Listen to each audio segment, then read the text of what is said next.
दोस्तों स्वागत है आपका बिहार न्यूज़ में। दोस्तों मैं हूं फिरदौस गनी और आप देख रहे हैं केडीवी लाइव। दोस्तों आज हो चुका है 12 जनवरी 2022। तो आज की बिहार की टॉप न्यूज़ लेकर आए हैं आपके लिए। दोस्तों वीडियो स्टार्ट करने से पहले आपसे रिक्वेस्ट है, अगर आप नए आए हैं इस चैनल पर तो फिर इस चैनल को सब्सक्राइब करके बेल आइकन को भी प्रेस कर दीजिए और साथ में वीडियो को लाइक कर दीजिए, अपने दोस्तों के साथ शेयर भी कीजिए। तो चलिए दोस्तों स्टार्ट करते हैं आज की पूरे बिहार की टॉप न्यूज़। दोस्तों आज बिहार न्यूज़ में सबसे पहले बात करते हैं कि बिहार बोर्ड से अगर आप इंटर का एग्जाम देने वाले हैं तो फिर आपके लिए अच्छी खबर सामने आ रही है। ताज़ा रिपोर्ट्स के मुताबिक बिहार विद्यालय परीक्षा समिति यानी कि बीएसईबी ने 12वीं बोर्ड के परीक्षार्थियों के लिए एडमिट कार्ड जारी कर दिया है। यानी कि इंटर के विद्यार्थियों के लिए एडमिट कार्ड जारी कर दिया है। आप बोर्ड की आधिकारिक वेबसाइट पर जाकर के एडमिट कार्ड डाउनलोड कर सकते हैं। खबर के अनुसार साल 2022 में यानी कि इसी साल बिहार इंटरमीडिएट एग्जाम 1 फरवरी से शुरू होकर जो 14 फरवरी 2022 तक चलेगा।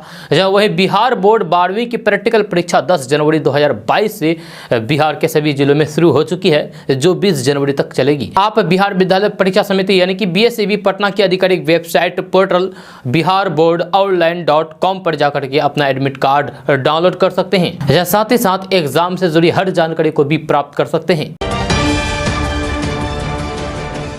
दोस्तों अब बात करते हैं कि बिहार वासियों के लिए बड़ी खुशखबरी सामने आई है, जब बिहार को एक और एक्सप्रेस वे की सौगात मिलने जा रही है। जब केंद्र सरकार ने नए ग्रीन फील्ड एक्सप्रेस वे के प्रस्ताव को सैद्धांतिक मंजूरी दे दी है। जब बिहार के 10 जिलों से गुजरने वाला गोरखपुर सिलीगुड़ी एक्सप्रेस वे तकरीबन 600 किलोमीटर लंबा होगा। इस एक्सप्रेस वे का अधिकांश हिस्सा बिहार में ही होगा। एक्सप्रेस वे का लगभग 416 किलोमीटर हिस्सा उत्तरी बिहार से होकर के गुजरेगा। माना जा रहा है कि आने वाले समय में ये एक्सप्रेस वे उत्तर बिहार के लिए जीवन रेखा साबित होगा। एक्सप्रेस वे के बनने से तीनों राज्यों के बीच व्यापार और वाणिज्य को भी काफी बढ़ावा मिलने की उम्मीद है। जहां उत्तरी बिहार के लोगों को एक्सप्रेस वे की सौगात मिलने वाली है। हजारों करोड़ रुपए की लागत से बनने वाली हाई स्पीड रोड को केंद्र सरकार ने सैद्धांतिक मंजूरी दे दी है। जहां गोरखपुर टू सिलीगुड़ी प्रस्तावित एक्सप्रेस वे उत्तर बिहार के 10 जिलों से होकर गुजरेगा। जब green field express way Gopalganj, Siwan, Chhapra, Muzaffarpur, Sitamarhi, Madhubani, Supaul, Saharsa, Purnia और किशनगंज जिलों से होकर के गुजरेगा। इससे बिहार, उत्तर प्रदेश और पश्चिम बंगाल के बीच व्यापार वाणिज्य को बढ़ावा मिलने की भी उम्मीद है। दोस्तों बात करते हैं कि बिहार पुलिस की जिप्सी यानी कि बिहार पुलिस की गाड़ी अब महिला जवान ड्राइव करते नजर आएगी। यह क्योंकि बिहार की केंद्रीय चयन पर्षद यानी कि सिपाही भर्ती ने बिहार पुलिस में चालक सिपाही के लिए ली गई परीक्षा का रिजल्ट जारी कर दिया गया है। जहां इसमें बिहार पुलिस सिपाही चालक भर्ती परीक्षा में 1700 में से 1632 अभ्यर्थी अंकित रूप से सफल हुए हैं। जहां इनमें 714 सामान्य वर्ग, 169 आर्थिक रूप से कमजोर वर्ग, 266 एससी, 23 एसटी, 284 अत्यंत पिछड़ा वर्ग और 176 पिछड़ा वर्ग के अभ्यर्थियों का चयन किया गया है।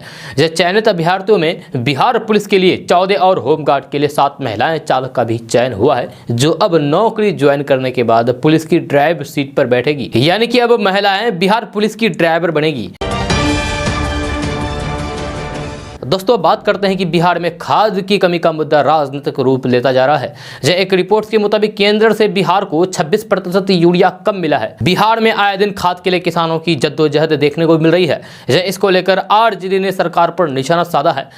आरजेडी के ट्विटर हैंडल से एक ट्वीट किया है, जिसमें लिखा है कि बिहार में कथित डबल इंजन की सरकार, एनडीए के 40 में से 39 लोकसभा सांसद, 5 केंद्रीय मंत्री, मुख्यमंत्री, 2 उप मुख्यमंत्री, फिर भी बिहार को खाद तक का वाजिब हक नहीं मिलता है। अरे जनता का खून चूसकर कुर्सी से चिपक कर बिहार को दीमक की तरह खाने वाले बेशर्म कुर्सीवादियों, शर्म करो, शर्म करो। आपको बता दूं कि बिहार में खाद की कमी का मुद्दा संसद तक भी पहुंचा था। मुख्यमंत्री नीतीश कुमार ने खुद खाद की कमी को स्वीकार किया था। जब बिहार सरकार की बार बार से अनुरोध और फिर केंद्र सरकार के आश्वासन के बाद भी बिहार में यूरिया की आपूर्ति को निर्धारित मात्रा में नहीं हो पा रहा है। केंद्र सरकार बिहार का कोटा पूरा नहीं कर पा रही है। दोस्तों बात करते हैं कि बिहार सरकार ने ईंट भट्टों पर फिलहाल प्रतिबंध लगाने के फैसले पर रोक लगा दी है। बिहार सरकार पर केंद्र से तथा पर्यावरण संरक्षकों और संस्थाओं से दबाव बनाया जा रहा था। जब केंद्र सरकार ने अपने सुझाव में कहा था कि बढ़ते प्रदूषण को रोकने के लिए लाल ईंटों के उत्पादन बंद करना होगा। हालांकि बिहार सरकार ने लाल ईंटों के व्यवसाय से जुड़े करीब 3 लाख लोगों के रोजगार को देखते हुए इस पर रोक नहीं लगाई थी। इस दौरान बिहार सरकार ने अपने बयान में कहा था कि वे चरणबद्ध तरीके से ऐस ईंटों को बढ़ावा देंगे ताकि लाल ईंटों के उत्पादन में कमी आए। बिहार सरकार ने अपने बयान में कहा है कि सफेद ईंटों के प्रयोग से सबका फायदा होगा। ये लाल ईंटों से बेहतर विकल्प है, लोगों को भी सफेद ईंटों के प्रयोग से फायदा होगा। दोस्तों बात करते हैं कि नए साल की शुरुआत से अब तक अंडे और चिकन के दामों में गिरावट का सिलसिला जारी है। जब पोल्ट्री फार्मिंग से जुड़े कारोबारियों और किसानों का कहना है कि कोरोना की मार एक बार फिर से चिकन और अंडे की डिमांड पर पड़ रही है। बाजार जल्द बंद हो रहे हैं या घर से लोग कम निकल रहे हैं, इसीलिए बिक्री घटी है। जब बीते कुछ दिनों में थोक मार्केट में चिकन और अंडे की कीमतें 30% तक लुढ़क गई है। दिल्ली से सटे इलाकों में रिटेल मार्केट में एक अंडा अब 6 से 7 रुपये में मिल रहा है। इसी तरीके से रिटेल मार्केट में चिकन के दाम 180 रुपए प्रति किलोग्राम पर आ गए हैं। एक कोऑर्डिनेशन कमेटी की ओर से जारी कीमतों के मुताबिक नए साल में लगातार 11वें दिन अंडे के दाम लुढ़के हैं। राजधानी के बाजारों में 100 अंडे की कीमत अब गिरकर 500 रुपए पर आ गई है। जहां वहीं हैदराबाद में इस समय सबसे कम अंडे के दाम है, जहां वहां 440 रुपए प्रति सैकड़ों के हिसाब से अंडे बेचे जा रहे हैं। जहां इसके अलावा थोक बाजार में चिकन 90 से 120 रुपए प्रति किलो के हिसाब से मिल रहा है। दोस्तों बात करते हैं कि देश भर में कोरोना का संक्रमण तेजी से फैल रहा है। जब बिहार में भी लगातार संक्रमण फैलता जा रहा है, नए इलाकों में तेजी से संक्रमण के मामले सामने आ रहे हैं, जिसके बाद सरकार और जिला प्रशासन कोरोना जांच बढ़ाने का दावा कर रही है, लेकिन इसके बावजूद भी कई जगह पर अभी भी लापरवाही बरती जा रही है। बिहार समेत अन्य राज्यों में संक्रमण के कारण कई तरह की पाबंदियां लगी हुई है, जिसके कारण प्रवासी मजदूर वापस बिहार लौट रहे हैं। इस दौरान रेलवे स्टेशनों पर तो जाँच हो ही रही है, लेकिन बस से आने वाले प्रवासी मजदूरों की किसी प्रकार की कोई जांच नहीं हो पा रही है। यह बड़ी संख्या में प्रवासी मजदूर आ रहे हैं, लेकिन उनकी किसी कोरोना जांच नहीं हो पा रही है। वह बिना जांच के ही घर जा रहे हैं। प्रवासी मजदूरों ने खुद कहा है कि जांच नहीं हो पा रही है। तो इससे आप अंदाजा लगा सकते हैं कि एक तरफ जहां संक्रमण तेजी से फैल रहा है, वहीं इतनी बड़ी संख्या में आ रहे प्रवासी मजदूर बिना जांच के घर जा रहे हैं। जहां ऐसे में वे लापरवाही भारी पड़ सकती है और संक्रमण तेजी से फैल सकता है। जहां यही नहीं, मुजफ्फरपुर के जिलाधिकारी प्रणव कुमार ने बीते दिनों बयान में बताया था कि बाहर से आ रहे लोग गाँवों में संक्रमित पाए गए हैं। इसके बावजूद भी ये लापरवाही बरती जा रही है। दोस्तों बात करते हैं कि भारत रत्न से सम्मानित हिंदी सिनेमा की प्रसिद्ध गायिका लता मंगेशकर कोरोना संक्रमित हो गई है। जब सबकी चहेती 92 साल की लीजेंडरी सिंगर लता मंगेशकर को कोरोना संक्रमित होने के बाद आईसीयू में भर्ती कराया गया है। उन्हें मुंबई के ब्रीच कैंडी अस्पताल में भर्ती कराया गया है। लता मंगेशकर की उम्र को देखते हुए उनके परिजनों की ओर से उन्हें अस्पताल में भर्ती कराने का फैसला लिया गया है।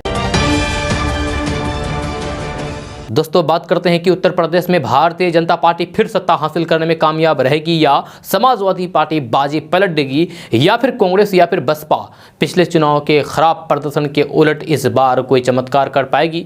भले ही इन सवालों का सटीक जवाब 10 मार्च को मिलेगा, लेकिन सी वोटर एबीपी न्यूज के ओपिनियन पोल के बाद टाइम्स नाउ के ओपिनियन पोल में भी बीजेपी की जीत की भविष्यवाणी की गई है। समाजवादी पार्टी 2017 के मुकाबले भारी बढ़त हासिल करती दिखाई दे रही है, लेकिन बहुजन समाजवादी पार्टी और कांग्रेस के प्रदर्शन में सुधार होता नहीं दिख रहा है। टाइम्स नाउ की ओर से सोमवार रात प्रसारित ओपिनियन पोल में कहा गया है कि यूपी की 403 सीटों वाली विधानसभा में बीजेपी आसान जीत दर्ज करेगी। हालांकि बीजेपी पिछली बार की तरह 300 पार तो जाती नहीं दिख रही है। जब प्री पोल सर्वे के मुताबिक बीजेपी को 227 से 254 सीटें मिल सकती है, जहां समाजवादी पार्टी गठबंधन को 136 से 151 सीटें मिल सकती है। यूपी की 4 बार सीएम रही मायावती की पार्टी बीएसपी का बुरा दौर जारी रह सकता है, जब पार्टी महज 8 से 14 सीटों पर सिमट सकती है। वहीं प्रियंका गांधी वाड्रा की मेहनत के बावजूद भी कांग्रेस के हाथ महज 6 से 11 सीटें आने की संभावना जताई जा रही है। दोस्तों बात करते हैं कि सास बहू को लेकर माना जाता है कि इनमें कभी भी एकमत नहीं हो सकता है, जब दोनों एक दूसरे के धुर विरोधी होते हैं।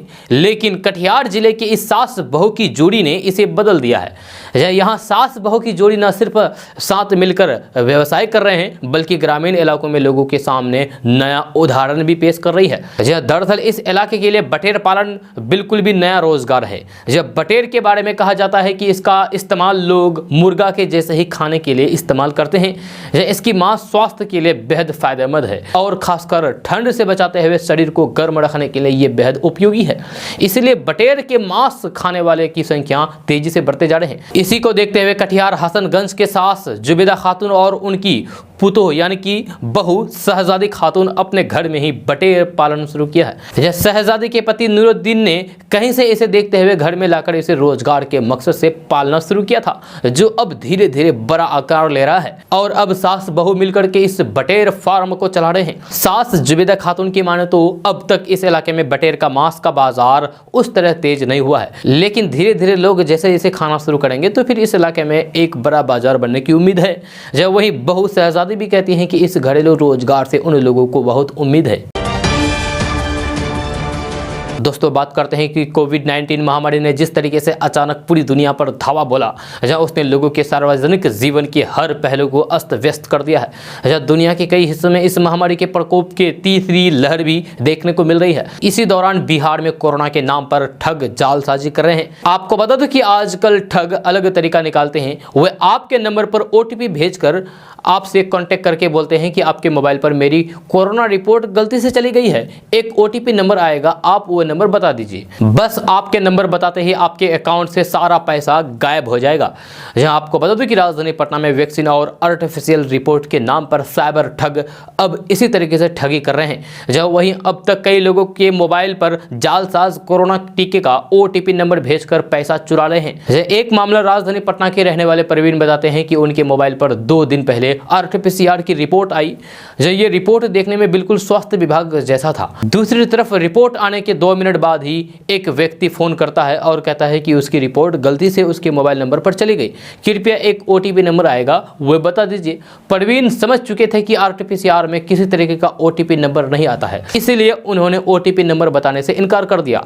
जहां इतने पर वह ठग गालियां देने लगा और पुलिस में कंप्लेंट करने की बात कही। जब फिर प्रवीण ने तुरंत मोबाइल नंबर को ब्लैक लिस्ट कर दिया, लेकिन उन्हीं के एक दोस्त ने गलती से OTP नंबर बता दी और तुरंत ही उनका 5000 रुपए अकाउंट से गायब हो गया। इस तरह के और कई मामले राजधानी पटना से सामने आ चुके हैं। तो अगर आपको भी इस तरह का मैसेज आता है और आपसे OTP मांगा जाता है तो फिर आप सावधान रहें, सतर्क रहें। OTP नंबर बिल्कुल भी किसी अनजान व्यक्ति को नहीं बताएं, नहीं तो फिर आपके अकाउंट से भी सारा पैसा आपकी गाड़ी कमाई को उड़ा ले सकता है। तो आप सावधान रहें, सतर्क रहें। दोस्तों बात करते हैं कि बिहार के गोपालगंज से बड़ी खबर सामने आ रही है। ताज़ा रिपोर्ट्स के मुताबिक गोपालगंज में फर्जी प्रमाण पत्र पर नौकरी कर रहे 4 शिक्षकों को बर्खास्त कर दिया गया है। गोपालगंज जिले के कुचायकोट प्रखंड में कार्यरत इन शिक्षकों पर कार्रवाई की गई है। खबर के अनुसार बिहार के अलग अलग जिलों में फर्जी प्रमाण पत्र के आधार पर नियोजित किए गए शिक्षकों के खिलाफ विजिलेंस की जाँच कराई जा रही है। इस दौरान कई फर्जी शिक्षकों का खुलासा हो रहा है और उनकी सेवा समाप्त की जा रही है। दोस्तों अब बात करते हैं कि बिहार के पूर्व मुख्यमंत्री लालू प्रसाद यादव के बड़े बेटे तेज प्रताप यादव अपने कारनामों को लेकर आए दिन चर्चा में बने रहते हैं। जब तेजस्वी यादव से नाराज होने के बाद वह अपने छोटे भाई का मुख्यमंत्री बनने का सपना तोड़ने की भी बात कई बार कर चुके हैं। हालांकि तेजस्वी यादव की राजश्री के संग शादी के बाद मामला ठंडा पड़ चुका है। अब दोनों भाई साथ देखे जाते हैं। जब सब कुछ ठीक हो गया है, जब लालू के बड़े लाल फिर RJD से नाराज हो गया है।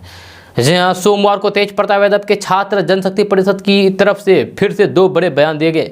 तेज प्रताप यादव की पार्टी ने RJD से बिहार विधान परिषद की 6 सीटें मांग ली है। इस दौरान उनकी पार्टी ने शर्त नहीं मानने पर RJD का समर्थन नहीं करने की बात कही है। जहाँ तेज प्रताप यादव की पार्टी ने कहा है कि जदयू की तरफ से उन्हें बिहार का उप मुख्यमंत्री बनने का ऑफर दिया जा चुका है, मगर सिद्धांतों के कारण तेज प्रताप मान नहीं रहे हैं। बिहार विधान परिषद चुनाव के संबंध में छात्र जनशक्ति परिषद ने सोमवार को बयान जारी किया। जब प्रदेश अध्यक्ष प्रशांत प्रताप यादव ने कहा है कि 6 सीटों पर हसनपुर विधायक तेज प्रताप यादव का अधिकार है। अगर RJD बात नहीं मानता है तो फिर समर्थन नहीं किया जाएगा। साथ ही पार्टी ने विधानसभा उपचुनाव का हवाला देते हुए कहा है कि श्री कृष्ण के बिना जीत संभव नहीं है। तेज प्रताप को बड़ी संख्या में छात्र और युवा पसंद करते हैं। दोस्तों बात करते हैं कि पंजाब में अगले महीने होने जा रहे चुनाव के लिए सभी राजनीतिक दलों की तरफ से अब प्रत्याशियों का ऐलान किया जा रहा है। जहां इस बार एक तरफ जहां कांग्रेस ने पुराने सीएम के चेहरे को बदलकर चरणजीत सिंह चन्नी को सीएम बनाकर सत्ता विरोधी लहर को कम करने का प्रयास किया है, तो वहीं अब आम आदमी पार्टी पूरी ताकत झोंक चुकी है। दूसरी तरफ कैप्टन अमरिंदर सिंह की पार्टी भी बीजेपी के साथ गठबंधन करके चुनाव को कांटे का बनाने में लगी हुई है। ऐसे में सवाल यह है कि आखिर राज्य की जनता किसे मौका देने जा रही है। एबीपी न्यूज सी वोटर सर्वे के मुताबिक राज्य में कैप्टन अमरिंदर सिंह को 6% लोग सीएम के तौर पर पसंद कर रहे हैं। सुखबीर सिंह बादल को 15%, तो वहीं अरविंद केजरीवाल को 17%, चरणजीत सिंह चन्नी को 29%, नवजोत सिंह सिद्धू को 6%, तो भगवत मान को 23% और अन्य को 4% सीएम के तौर पर राज्य की जनता देखना चाहती है। दोस्तों बात करते हैं कि मध्य प्रदेश के इंदौर में यूपी के मुख्यमंत्री योगी आदित्यनाथ पर दिग्विजय सिंह ने जमकर निशाना साधा है। जहां कांग्रेस नेता ने कहा है कि योगी हिंदुस्तान, पाकिस्तान और शमशान कब्रिस्तान के अलावा कुछ नहीं बोल रहे हैं। 5 राज्यों में विधानसभा चुनाव की तारीखों के ऐलान के बाद राजनीतिक पार्टियां जमकर एक दूसरे पर हमला बोल रही है।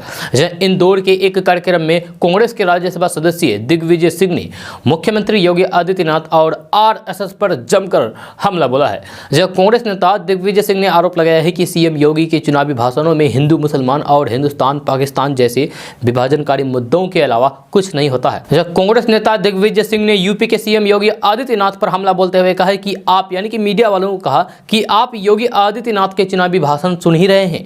क्या आपने उनके भाषण में हिंदू, मुसलमान, हिंदुस्तान, पाकिस्तान और शमशान कब्रिस्तान के अलावा कोई और शब्द सुना है? यह सवाल किया गया है।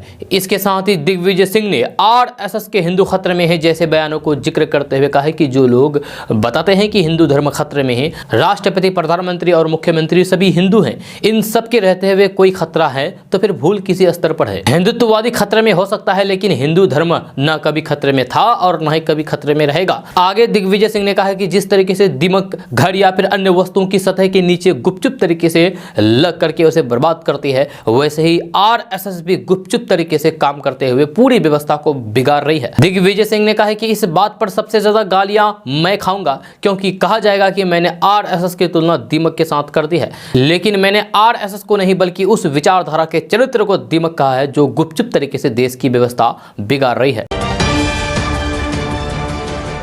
दोस्तों इस वक्त एक बड़ी खबर नालंदा जिले से आ रही है जहां पुलिस छापेमारी अभियान चलाकर मिनी गन फैक्ट्री का खुलासा किया है, यानी कि बंदूक बनाने वाली फैक्ट्री का। इस दौरान देसी कट्टा और राइफल बनाने के उपकरण बरामद किए गए हैं। हालांकि फैक्ट्री का मालिक भागने में सफल रहा। घटना बिहार के नालंदा जिले के करायपर सुराय थाना इलाके के आगरपर गाँव का है जहाँ मिनी गन फैक्ट्री का खुलासा हुआ है। बताया जाता है कि करायपर सराय थाना इलाके के आगरपुर निवासी सीताराम पासवान के पुत्र भोनू पासवान के घर में कट्टा एवं राइफल बनाने का काम चल रहा था। दोस्तों अब बात करते हैं कि बिहार में वीकेंड लॉकडाउन लग सकता है। यह एक बड़ी खबर है। जब कोरोना के बढ़ते संक्रमण को देखते हुए सरकार कोई बड़ा फैसला लेने पर विचार कर रही है। बिहार में हालात अब तक नियंत्रण है, लेकिन कोरोना की तीसरी लहर से मरीजों की संख्या लगातार बढ़ रही है। हालात काबू में होने से पहले सरकार पुख्ता इंतजाम कर लेना चाहती है। जिस प्रकार से कोरोना संक्रमित मरीजों की संख्या बढ़ रही है वह बेहद चिंताजनक है। मुख्यमंत्री नीतीश कुमार समेत कई मंत्री और विधायक भी संक्रमित हो चुके हैं। लगातार संक्रमितों की संख्या बढ़ रही है और अब तो मौत की सूचना भी आने लगी है। ऐसे में अगले 2 दिनों में बिहार सरकार वीकेंड लॉकडाउन की घोषणा कर सकती है। इसको लेकर आधिकारिक तौर पर तैयारियां की जा रही है। जल्द ही क्राइसिस मैनेजमेंट ग्रुप की बैठक होगी। सीएमजी की बैठक पर अब सबकी नजरें टिकी हुई है। सीएमजी की बैठक के बाद वीकेंड लॉकडाउन का ऐलान किया जा सकता है। दोस्तों बड़ी खबर पटना के बिहार पुलिस मुख्यालय से आ रही है। बिहार पुलिस का परीक्षा परिणाम घोषित कर दिया गया है, यानी कि रिजल्ट घोषित कर दिया गया है बिहार पुलिस का। इसमें 1632 अभ्यर्थी सफल घोषित किए गए हैं, जिसमें अनारक्षित वर्ग से 716 पुरुष महिला सफल घोषित किए गए हैं। साथ ही आर्थिक रूप से कमजोर वर्ग की 128 पुरुष और 46 महिलाएं सफल हुई है। इस बिहार पुलिस भर्ती परीक्षा के परिणाम में अनुसूचित जाति वर्ग में 266 अभ्यर्थी, अनुसूचित जनजाति वर्ग में 23 परीक्षार्थी सफल घोषित किए गए हैं। वही अत्यंत पिछड़ा वर्ग में 284 और पिछड़ा वर्ग में 176 अभ्यर्थी सफल घोषित किए गए हैं।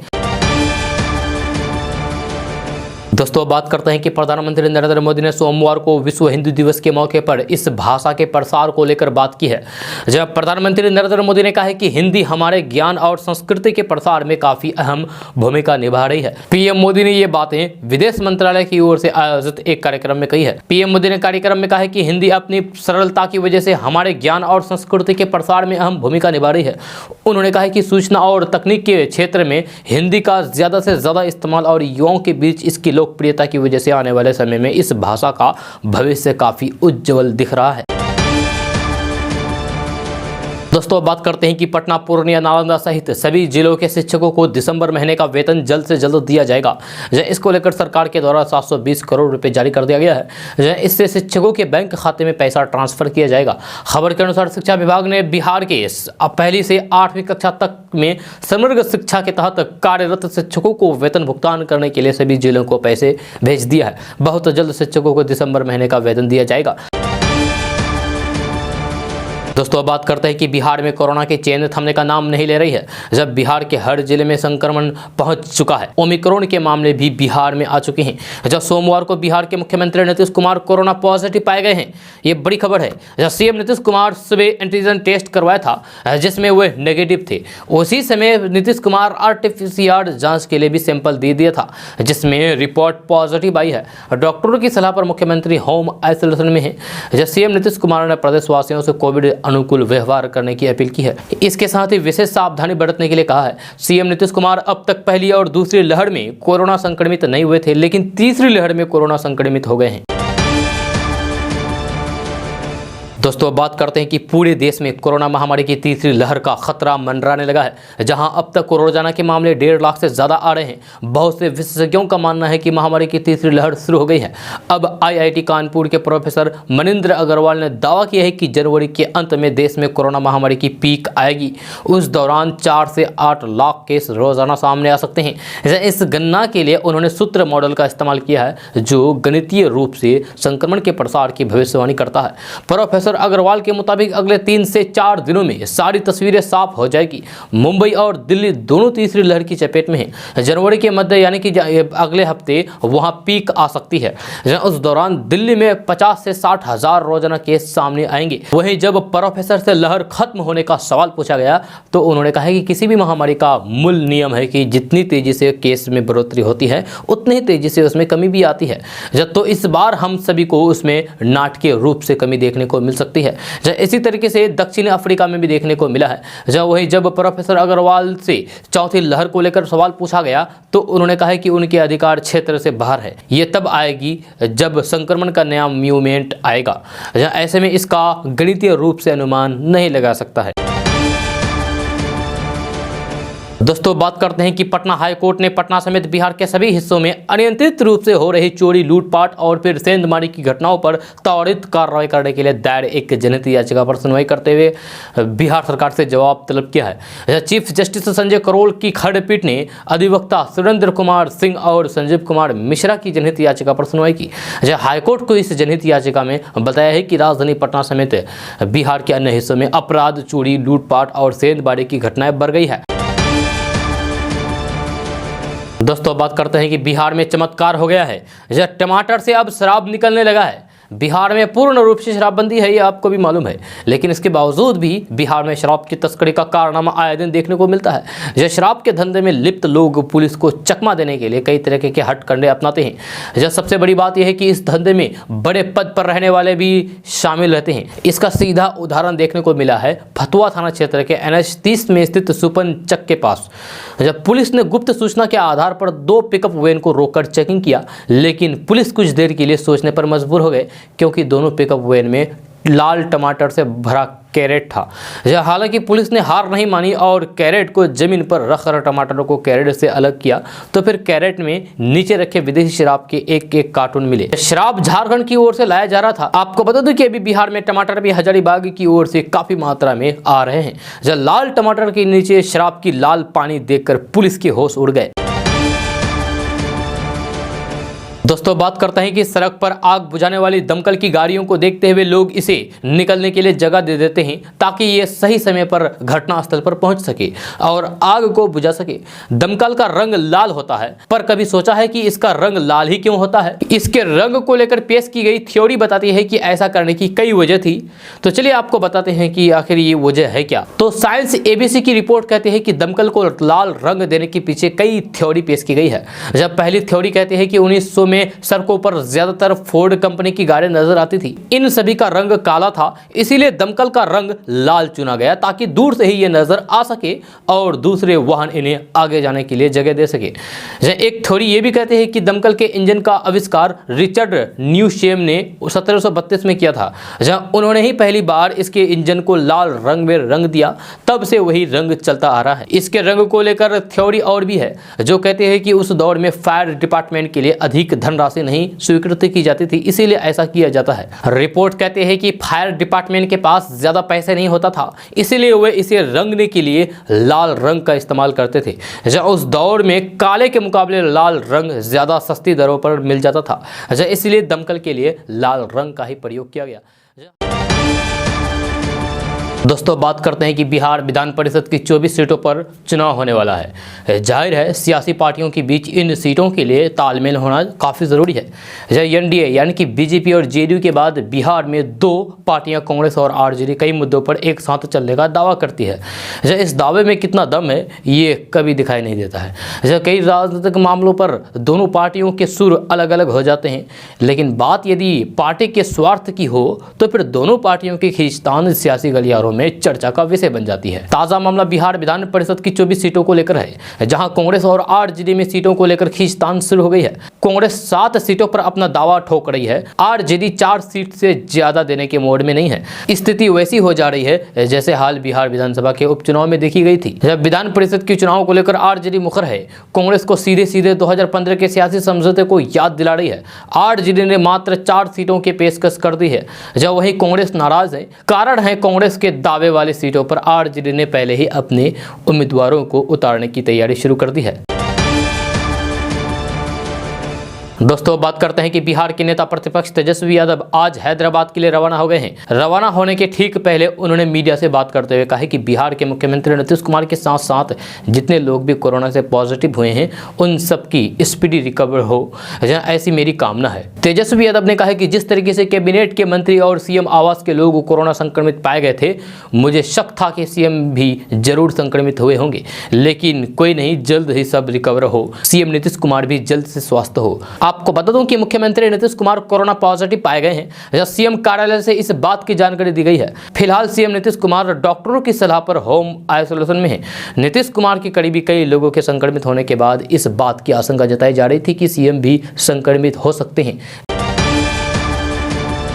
दोस्तों बात करते हैं कि बिहार की बक्सर पुलिस को बड़ी कामयाबी मिली है। इसने प्रतिबंधित नक्सली संगठन पीएलएफआई के 3 हार्डकोर सदस्यों को गिरफ्तार किया है, जहां और इनके पास से 12 लाख नगद और 14 से अधिक मोबाइल भी बरामद किया गया है। तीनों गिरफ्तार नक्सली झारखंड के रहने वाले हैं। दोस्तों बात करते हैं कि बिहार की राजधानी पटना से बड़ी खबर सामने आ रही है। ताज़ा रिपोर्ट्स के मुताबिक बिहार में कोरोना जांच को लेकर सरकार ने बड़ा फैसला लिया है। इसको लेकर सभी जिलों के अधिकारियों को दिशा निर्देश भी जारी कर दिया गया है। आपको बता दें कि स्वास्थ्य विभाग ने जांच केंद्रों पर बढ़ती भीड़ को रोकने के लिए कोरोना जांच के नियमों में बदलाव किया है। नए नियम अनुसार बिहार में अब कोई भी व्यक्ति अपनी मर्जी से कोरोना जांच नहीं करा सकेगा, भले ही वह किसी कोरोना संक्रमित के संपर्क में ही आया हो। स्वास्थ्य विभाग ने कहा है कि बिना लक्षण वाले व्यक्ति की कोरोना जांच नहीं की जाएगी। अगर किसी व्यक्ति में कोरोना के लक्षण दिखाई देते हैं तो फिर उनकी कोरोना जांच होगी। दरअसल जांच सेंटरों में अधिक भीड़ को देखते हुए यह फैसला लिया गया है। नए नियम अनुसार बिहार में अब जिन व्यक्ति में कोरोना के लक्षण हैं उनकी पहले एंटीजन विधि से जांच की जाएगी। यदि उसमें वह व्यक्ति पॉजिटिव पाया जाता है तो फिर उसे संक्रमित माना जाएगा। दोस्तों बात करते हैं कि कोरोना के बढ़ते मामलों के बीच रेलवे ने बिहार से गुजरने वाली कई ट्रेनों को अगले 6 दिनों के लिए रद्द कर दिया है, जब तो वहीं कई ट्रेनों का आंशिक समापन किया गया है। इसके साथ ही रेलवे ने इन रूटों से गुजरने वाली कुछ लंबी दूरी की कुछ ट्रेनों का रूट भी बदल दिया है। हालांकि रेलवे ने कहा है कि कैंसिल की गई ट्रेनों के इस फैसले की वजह बढ़ता कोरोना संक्रमण नहीं बल्कि इन रूटों पर शुरू किया गया तकनीकी कार्य है। दरअसल पटना और सोनपुर के बीच पाटलिपुत्र और पहलेजा घाट स्टेशनों पर इलेक्ट्रॉनिक इंटरलॉकिंग का काम चल रहा है। यह काम कल यानी कि 11 जनवरी से 16 जनवरी तक चलेगा। इस वजह से ही इस रूट से गुजरने वाली कई ट्रेनों का परिचालन रद्द कर दिया गया है और कई ट्रेनों का मार्ग परिवर्तित कर दिया गया है। दोस्तों अब बात करते हैं कि बिहार में पिछले 10 दिनों में प्याज की खपत 1.5 गुनी हो गई है। इन दिनों बाजार समिति में रोज गुजरात, नासिक और इंदौर से करीब 900 टन प्याज उतर रहा है। 10 दिन पहले तक 600 टन प्याज आ रहा था। प्याज कारोबारी कहते हैं कि ठंड के कारण मांग बढ़ी है। प्याज की खपत अब होली तक बढ़ी रहेगी। इसके बाद प्याज की खपत में कुछ कमी आएगी। जब दुकानदारों का कहना है कि ठंड के मौसम में प्याज की खपत अधिक हो जाती है। लोग सब्जियों में प्याज का अधिक उपयोग करते हैं। इसके अलावा तली भुनी चीजें भी ज्यादा खाते हैं, इसीलिए प्याज की मांग बढ़ जाती है। बाजार समिति के आलू प्याज समिति के अध्यक्ष विजय चौधरी कहते हैं कि एक ट्रक पर करीब 30 टन प्याज लोड होता है। फिलहाल बाजार में 30 ट्रक रोज पहुंच रहा है। प्याज की कीमत भी बढ़ी हुई है। जहां होलसेल मंडी में 2800 से 3000 रुपए क्विंटल प्याज मिल रहा है, लेकिन खपत अच्छी है। होली तक कीमत कम नहीं होने की गुंजाइश है। यह ठंड के मौसम में लोग मांसाहार भोजन अधिक कर रहे हैं, इस कारण प्याज की खपत बढ़ी हुई है। चिकन दुकानदार कहते हैं कि पहले रोज वे 50 से 60 किलो चिकन बेचते थे, अब रोज 80 से 90 किलो चिकन निकल रहा है। इसके अलावा होटलों में भी चिकन की अच्छी सप्लाई हो रही है। दोस्तों बात करते हैं कि कुछ ही दिन में 5 राज्यों में विधानसभा चुनाव है। यह तारीखों का ऐलान भी चुनाव आयोग की ओर से कर दिया गया है। हालांकि सभी की नजरें उत्तर प्रदेश विधानसभा चुनाव पर है, क्योंकि राजनीतिक लिहाज से यूपी बेहद अहम राज्य है। यह इन सब के बीच नेताओं के इंटरव्यू और उनकी बयानबाजी भी चर्चा में है। यह ऐसा ही अखिलेश यादव के एक इंटरव्यू के कुछ क्लिप सोशल मीडिया पर वायरल हो रहे हैं। अखिलेश यादव ने यह इंटरव्यू आज तक की पत्रकार अंजना ओम कश्यप को दिया। अखिलेश यादव के इस इंटरव्यू का एक क्लिप वायरल है, जिसमें अंजना ओम कश्यप समाजवादी पार्टी नेता पर यानी कि अखिलेश यादव पर अपनी नाराजगी जाहिर करती नजर आ रही है। दरअसल अखिलेश यादव ने कह दिया है कि देश में ईमानदार पत्रकारों की सूची बनाई है, इसमें आपका भी नाम शामिल है। इसे अंजना ओम कश्यप ने कटाक्ष के तौर पर लेते हुए जमकर अखिलेश यादव पर नाराजगी जताई है। ईमानदार पत्रकारों की सूची बनाई है, लिस्ट, नाम आपका भी है उसमें है। सच बता उम्मीद है और मैं समझ सकता हूं, क्योंकि आप देश के सबसे ईमानदार पत्रकारों में आते हैं। ये जो बार बार आप कीचड़ उछालने की कोशिश कर रहे हैं, कीचड़ नहीं उछाल रहा हूं। एक खास शब्द का प्रयोग करके आप ईमानदार ईमानदार बार बार बोल रहे हैं, ये कटाक्ष करने की क्या जरूरत है? मैं कटाक्ष नहीं कर रहा हूं। इस मंच से बार बार एक शब्द के जरिए आप क्या कहने की कोशिश कर रहे हैं? आप एक सम्मानित नेता हैं, मुझे ये समझ नहीं आ रहा कि आपको ये स्टैंड लेने की क्यों जरूरत है? अगर तारीफ भी बुराई लगने लगे तो मैं क्या करूं बता? आप उसको कटाक्ष की तरह कर रहे हैं और आपको लग रहा है कि यहाँ पर 10 ताली बजवाकर ये सही साबित कर देंगे। तो मैं आपको बड़े सम्मानजनक तरीके से एक दरख्वास्त करना चाहती हूँ। मैं आपसे सवाल पूछ रही हूँ, मेरे सवालों का जवाब दीजिए। बार बार एक शब्द की आड़ में किसी पर प्रहार करने की कोशिश मत कीजिए। अखिलेश यादव जी, आप भी जानते हैं आप क्या कर रहे हैं। नहीं, ये और लोग होंगे जो इसको बर्दाश्त कर लेंगे, ये और लोग होंगे जो सवाल नहीं दूसरों से पूछते होंगे तो इसको स्वीकार लेंगे, लेकिन मैं इसको स्वीकारने को तैयार नहीं हूं। मैंने बड़े संयम के साथ आपकी बात को बार बार सुना, लेकिन अब मुझे लगता है मुझे इंटरवीन करना होगा। आप समाजवादी पार्टी के बड़े नेता हो सकते हैं, लेकिन आपको कोई अधिकार नहीं देता कि आप मेरे ऊपर इस तरह से टिप्पणी करें, कटाक्ष करें। सर, बड़े सम्मान के साथ मैं आपको बोल रही हूं। और मेरा भी अधिकार ये है, मेरा ये धर्म है कि मैं आपसे सवाल पूछूं, मेरा ये धर्म है मैं बीजेपी से पूछूं, और आप पूछ लीजिए इस मंच से। हम लोग सुबह से सवाल पूछ रहे हैं, पता नहीं क्यों आज आपने आपकी बात खत्म हो गई? नहीं, मेरी बात खत्म नहीं हुई है, मेरी बात खत्म नहीं हुई है, क्योंकि आप बार बार एक शब्द की आड़ में जो करने की कोशिश कर रहे हैं वो जनता भी देख रही है। मत कीजिए। आज तक जैसे प्रतिष्ठित चैनल पर जनता देख रही है, इसीलिए हर किसी की आवाज सुनाते हैं, जनता देख रही है, इसलिए मैं कह रहा हूं। आवाज सुनाते हैं, आज तक पर हर किसी की आवाज सुनाते हैं। अब वापस इंटरव्यू में आते हैं, क्योंकि ना बात मेरे ईगो की है ना आपकी है, बात उत्तर प्रदेश के चुनाव की है, 10 मार्च के नतीजों की है। मैं भी आपका सम्मान कर रही हूं और मैं उम्मीद करूंगी कि आप भी उसी तरीके से मेरे सवालों का जवाब दें। वो और लोग होंगे जिन पर आप ये टिप्पणी कर सकते हैं। पूरा सम्मान करता हूं। आज तक पर नहीं, अब हो गया। मैं पूरा सम्मान ईमानदारी के पैमाने पर मैं बिलो द बेल्ट हिटिंग वाली बात जो है ना, ये ठीक नहीं है। अच्छा ठीक है, एक सम्मान की बात मैं आपसे कहना चाहता हूं। आपने मुझ पे आरोप इसलिए लगाया क्योंकि मैं यादव हूं। मैं पॉलिटिकल सवाल पूछ रही हूं।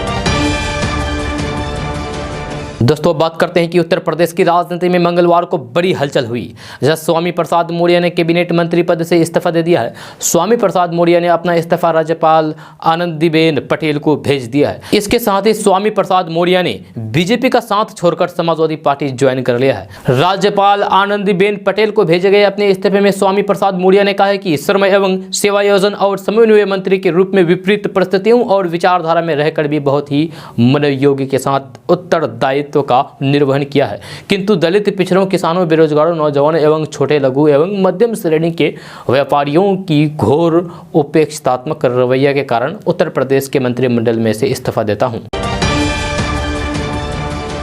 दोस्तों बात करते हैं कि राजनीतिक उथल पुथल के बीच मंगलवार को नरकटियागंज विधानसभा से बीजेपी की विधायक रसीम वर्मा पटना में स्थित बीजेपी प्रदेश कार्यालय पहुंची, जहां उन्होंने पार्टी के सीनियर नेताओं से मुलाकात की। जब बीजेपी के प्रदेश अध्यक्ष संजय जायसवाल, डिप्टी सीएम तारकिशोर प्रसाद से मुलाकात के बाद वे अपने फैसले से वापस हुई। इस संबंध में वे बात करते हुए उन्होंने पत्रकारों से कहा कि सब कुछ ठीक हो गया है, बीजेपी परिवार में बैठकर मैंने सॉर्ट आउट कर लिया है, मुझे आश्वासन मिल चुका है, आने वाले दिनों में इसका असर दिखेगा। उन्होंने कहा कि पार्टी से या फिर किसी और से मेरी कोई शिकायत नहीं है। वहीं पार्टी से इस्तीफा देने के कारणों के संबंध में पूछे जाने पर उन्होंने कुछ भी स्पष्ट नहीं कहा। बीजेपी विधायक ने केवल इतना कहा कि बैठकर सब कुछ ठीक कर दिया गया है। वहीं इस मामले में डिप्टी सीएम तारकिशोर प्रसाद ने बचाव करते हुए कहा कि भावनाओं में बहकर कभी कभी ऐसा हो जाता है, लेकिन अब सब कुछ ठीक है। आपको बता दूं कि रविवार को बीजेपी विधायक पद से इस्तीफा देकर सबको चौंका दिया था। जहां इस्तीफा देने की जानकारी उन्होंने सोशल मीडिया पर शेयर की थी, साथ ही पत्र लिखकर के इस्तीफा देने की वजह भी बताई थी। दोस्तों बात करते हैं कि केंद्रीय रक्षा मंत्री राजनाथ सिंह और बिहार के मुख्यमंत्री नीतीश कुमार के बाद सोमवार को केंद्रीय मंत्री अजय भट्ट और कर्नाटक के मुख्यमंत्री बसवराज बोम्मई कोरोना संक्रमित की चपेट में आ गए हैं। अजय भट्ट और बसवराज बोम्मई ने अपने ट्विटर हैंडल से इस बात की जानकारी दी है। वहीं कर्नाटक के मुख्यमंत्री बसवराज बोम्मई ने भी ट्वीट करके इसकी जानकारी दी है। बिहार के मुख्यमंत्री नीतीश कुमार कोरोना पॉजिटिव पाए गए हैं। सीएम कार्यालय से इस बात की जानकारी दी गई है। फिलहाल सीएम नीतीश कुमार डॉक्टरों की सलाह पर होम आइसोलेशन में है। सीएमओ से इसकी जानकारी ट्वीट करके दी है, जिसमें सीएमओ ने लिखा है कि माननीय मुख्यमंत्री श्री नीतीश कुमार जांच में पॉजिटिव पाए गए हैं। चिकित्सकों की सलाह पर वह होम आइसोलेशन में हैं। उन्होंने सभी कोविड अनुकूल सावधानियों को बरतने की अपील की है।